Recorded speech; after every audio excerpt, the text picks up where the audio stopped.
Hello everyone, I am Professor Anish Vora and I welcome you all in this video lecture. In this video lecture, we will study about the basics of transistor.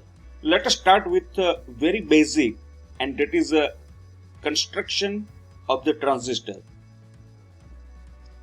When N-type or P-type semiconductor is sandwiched between two P-type or N-type semiconductors respectively, then two PN junctions are formed. In case of PN diode, we know that we have one junction and that is the PN junction. But in case of transistor, we have either N-type semiconductor or P-type semiconductor, and that is sandwiched between either two P-type or two N-type semiconductor respectively. Then we have two PN junctions. Such a two junction device is called transistor.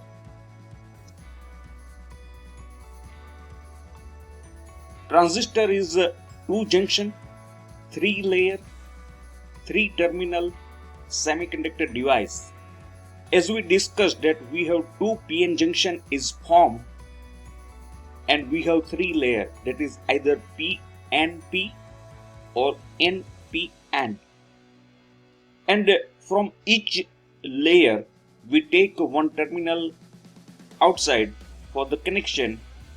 So we have three different terminals, and terminals are known as emitter, base and collector.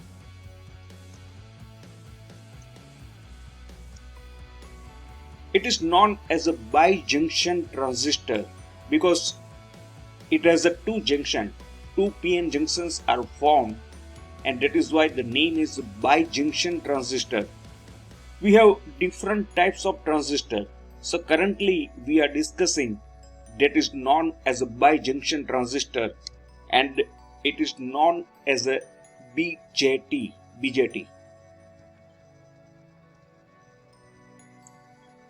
In case of a bijunction transistor, as we know that it has a three layer. So base is thin and lightly doped, while emitter is heavily doped and size is larger than base. And the third one, that is collector. Doping level of collector is between base and emitter.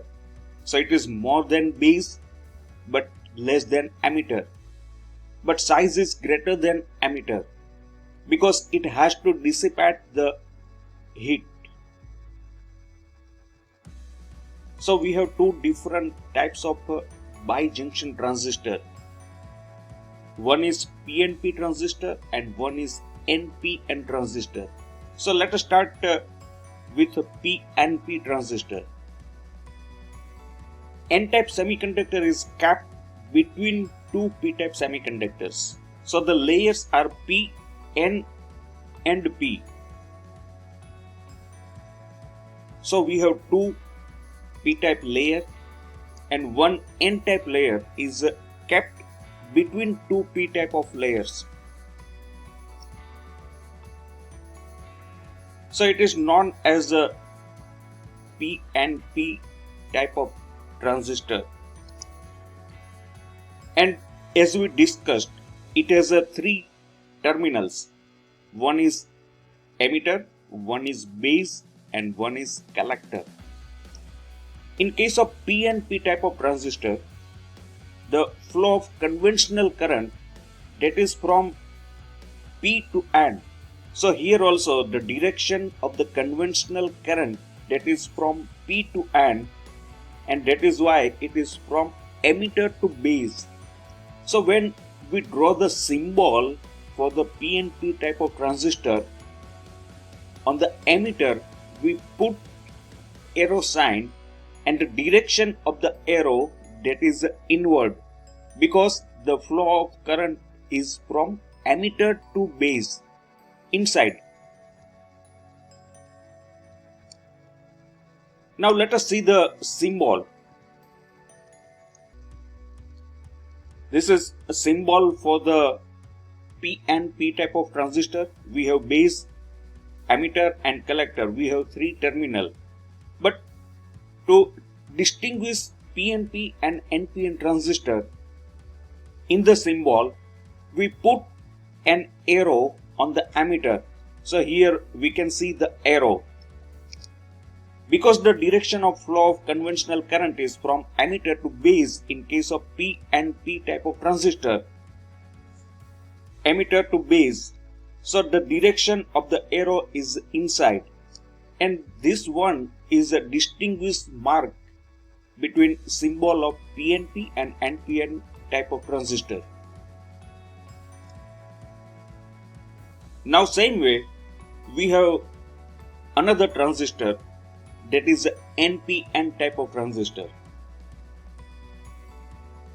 In case of NPN type of transistor, P-type semiconductor is capped between two N-type of semiconductors. So again we have 3 layer and 2 junction, but the extreme layers are N-type of semiconductor.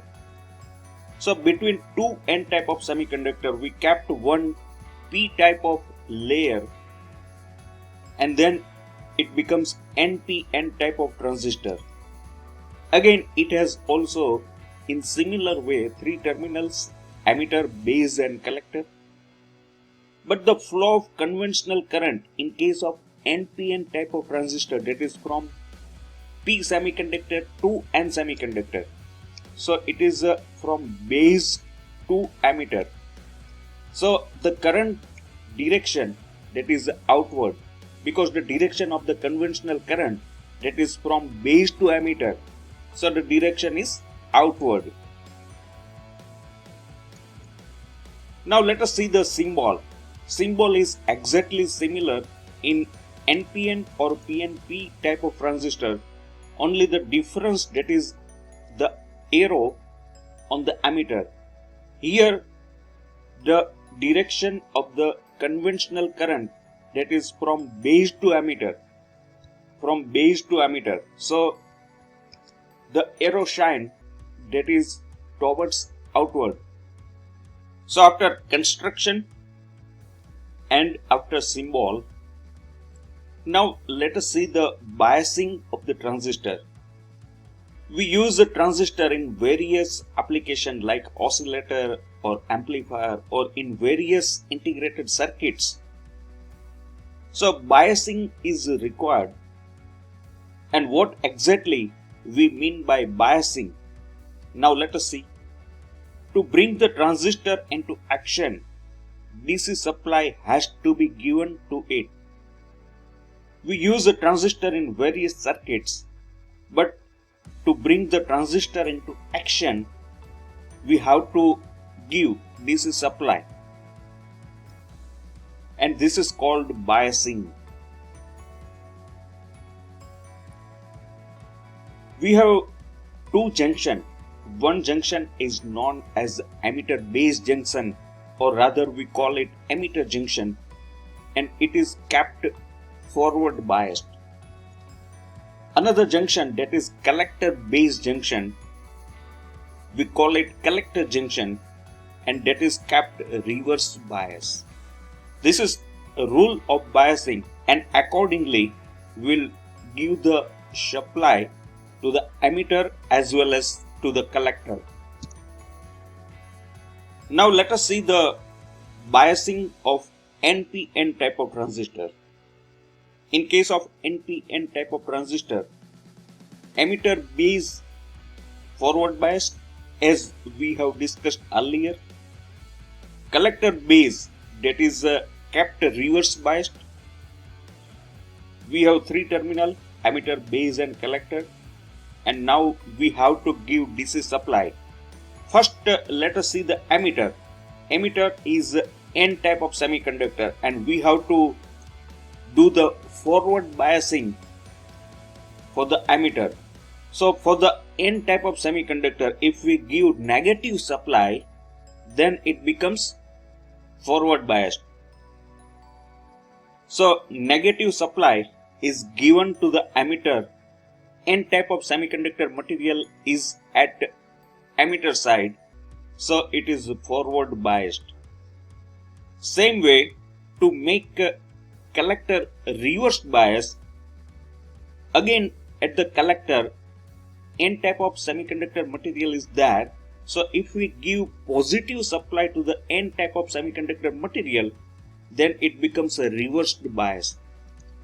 So we give positive supply to the collector. So it is known as a V and EE, that is suffix is EE, that is supply. At the collector side we require larger supply and it is known as a VCC. So two different biasing conditions we have discussed, and in each transistor we have to give two different supplies to complete the biasing, and then transistor works. Thank you for watching my video. Keep watching. Thank you very much.